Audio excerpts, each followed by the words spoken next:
What's up, everyone? It's Bones here. In today's video, I wanted to make a different kind of video in which I was going to do a post-side deck replays in order to see what you think about them. And in this video, I'm going to be using the Tier Limit Hero build that I showcased a few days ago, except I've made some changes to optimize it a bit further so that it could keep up with these stronger decks out here. But before I begin, if you happen to enjoy content like this, clicking on those thumbs up and subscribe buttons would be greatly appreciated, as they go a long way in supporting the channel and show me that you like content like this. So to begin, this was a game 2 or 3, I don't even remember, but we'll see that I'm going to use the Rhoda for the Stratos. And as you can see, I have the Appointer in hand. And I'm going to add the Sharon off the field spell and then send the Mali to mill 3. As I mill the Denier, I'm going to use the effect of Mali to special summon itself, then go into Redoer and fuse away the Shadow Mist and the Malicious for the Dangerous, in which then I can use a Shadow Mist to get the Search of Sinister Necrom here, which really could have been any hero. And you'll see that I'm going to use the Denier effect, put back the Mali, use the Mali effect, and then I'm going to go into Beatrice here, as I'm then going to use the Redoer to put the Sharon in the graveyard, use the Beatrice effect, and then I can fuse them away to go into Kit Kalos and get myself into the tier engine here, as I'm going to get the Merly off the Kit Kalos so that I can mill 8 here, and my opponent doesn't have any hand traps, so we're going to mill those cards there. As you see, I hit the Sharon and the Havness, and I'm going to fuse away into Dragos Depelia and the Mud Dragon, in which then I can link those two away into the Masquerena and then get the Redoer back in the end phase, in which my opponent is going to use the Appointer of I'm going to use the Appointer of the Red Lotus here, and I'm going to hit the Ash that they just top decked in order to get the Beatrice off. And now that I know he's on Spright, the Dragos Depelia Snow, it just felt like I had too much for him here, as he's going to normal summon the Kissikil, and from there he's going to use the Kissikil effect. I'm going to chain the Dragos Depelia. I already know what's in his hand, so he's not going to be able to do anything from there. So in the second replay, you can see I happen to open Appointer again, and I apologize about that. I know that the quality of the replays isn't the greatest. I'm working on really short time. I'll probably even be uploading this late because of how busy I've been, but I'm just trying to get a video out there.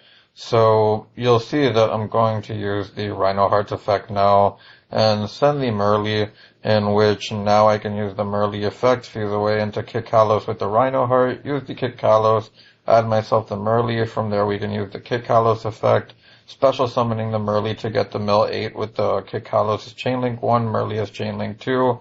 I'm going to hit a bunch of spells and traps there, but I do get the Havness, and I believe I also got a Sharon, no, that was the Shadow Mist.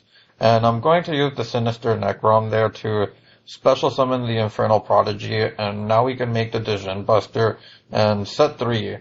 So from here, the Spright player is going to top deck the Imperm, but I'm going to Appointer, and the minute I see their hand, I just snipe it evenly, and from here I'm going to shotgun the Deck Devi, because from there they'll only have an E-Telly and an Imperm, and they're not going to be able to do anything with that when I also have the favorite contact here in order to go into DPE and also have a monster negation with the Djinn Buster. So I do apologize for the quick replays, but this is a video I primarily wanted to make just for the deck list, really. I also felt those replays were necessary to show what the deck could do. And for the main deck, you'll see that I've bumped it up to 47 cards. as I've also trimmed the Evil Hero engine. I found the cool thing was that you can use a tier monster with the Prodigy to go back into Mud Dragon and then get multiple uses off of your Sinister Necrom. So it almost feels like a pseudo Denier Mali package, but the Denier Mali package gets you into DPE. Then you'll see the Snow here, the Shadow Mist, the Stratos.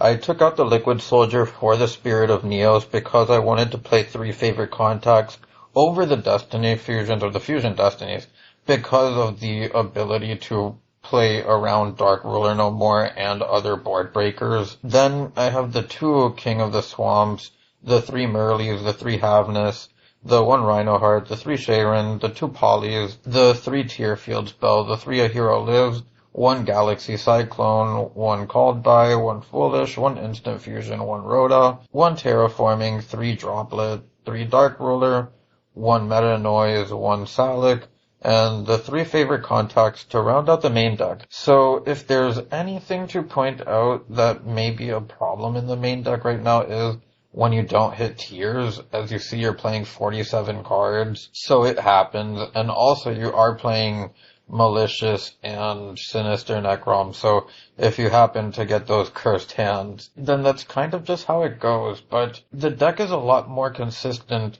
than it looks because of the tier engine, and just how consistent it is in itself, and being able to mill these cards and just get you into extenders, which can get you into monster negations through Djinn Buster, and Dragos Depelia, or gets you Beatrice, which gets you Snow, or a tier fusion on your opponent's turn. There's just a lot of cool things that you can do with this deck. And for the extra deck, you'll see that I've actually taken out the Appaloosa. I wanted to find a way to out the towers like boss monsters, and I also felt like having removal in the form of IP Mask linking away an opponent's monster into Underworld Goddess was about as good as having Appaloosa, especially considering that making Appaloosa is committing more into Dark Ruler. So that's what led to this change. And then there's the 1 Unicorn, the Mask, the 1 Beatrice, the Redoer, the Djinn Buster, the Guardian Chimera, the Dragos Depelia, the Absolute Zero, which with IP is kind of crazy. You're only really summoning it when you go into the Rhinoheart line, and you've kind of used your other monsters to go into other stuff, but it does come up. And then there's the 1 DPE, the 1 Dangerous, the Mud Dragon, the Kit Kalos, the Kaleido Heart, and the Millennium Eyes to round out the extra deck. And onto the side deck, you'll see that I'm actually trying out the 1 B-Cop along with the 3 Mines, but honestly I don't think it will stick around too much. I would rather just play the 3 Mines, and probably the Pankratops. And then there's the 3 Twin Twisters, the 1 Duster, and the 3 Appointers and the 3 Deck Devies, and the 1 Reboot. I feel like Appointers and Deck Devies just put in so much work this format that it makes it worth to play them, especially with a consistent deck like Tiers that can just bring out dark beaters like nothing and keep cards in hand. But anyways, that's all for today's video, and I'm sorry it was a quick one, but I hope you enjoyed. If you have any suggestions or thoughts, feel free to leave them down below. It's Bones, signing out.